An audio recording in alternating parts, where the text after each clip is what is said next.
It's been a long time since they start walking in search of a sign showing the way to them.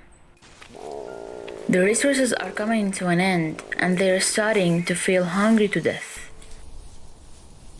Then he heard a voice between the bushes and he told Louisa, knowing there was a possibility that food was hiding behind the little bushes. "Louisa, there's a voice coming between the bushes and it could be our food. Come on, go hide." Louisa went to hide looking at her brother and it triggered something of her fear.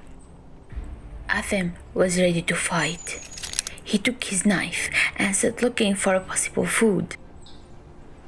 Among the bushes was a fat squirrel who ate so hard. "Come on, we haven't eaten well in 2 days." The squirrel panicked and looked shockingly at Atham, then fled to survive. The squirrel was quick, but Atham tried what he could to catch up with it. And when he was sure the squirrel was a fugitive, there was no way he was. Atham stopped and threw the knife at it. The poor squirrel hit the knife, screamed in pain, and the prey just died. "Yeah, we will eat today!" He lifted the food to bring to his sister. It was a joy for him and his sister. Usually, they don't eat this kind of food. Even Louisa showed a smile on her little face. But by surprise, Arrow passes hijacking prey from Atham's hand. Amid his stunning, he tried to turn his head and gather his power to see who he had on the watch. It was someone from afar with a bow and arrow. Don't forget to subscribe to my channel, Legend's Tale, and remember to share the video. She's a hunter, and she seems to be a survivor too. But her facial features were not welcome to other survivors of her people.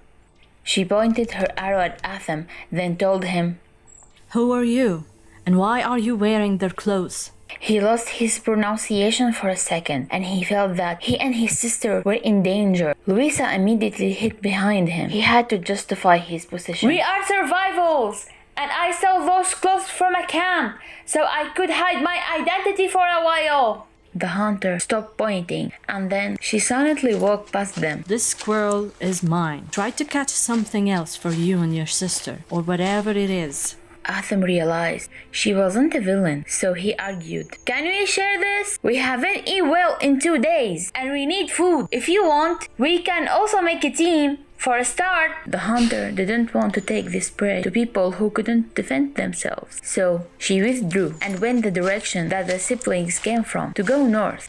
"You are going the wrong direction." The hunter turned to him, listening to what he's saying.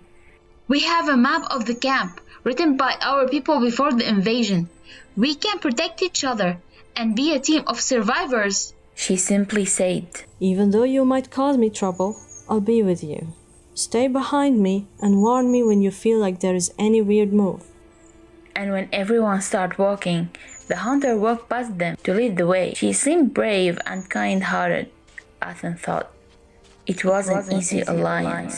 He felt somewhat safe and felt that this hunter would be a good mate on the road. But his hope of making friends was dwindling. It was 2 hours since they met. 2 hours of walking, never talking, until they got to the water and decided to stay overnight in a spot where there was a reel of fresh water. Atham tried to break the silence by identifying himself.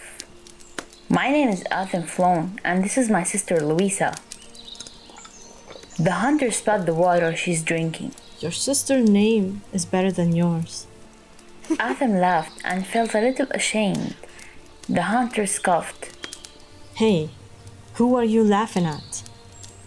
"Oh my god, this girl is violent," Atham thought. Then he explained, "I was trying to start a conversation between us." She replied, "Okay, so tell me your story." He didn't want to remember those events, but it's okay to vent a little. After sighing, he said, "It's okay.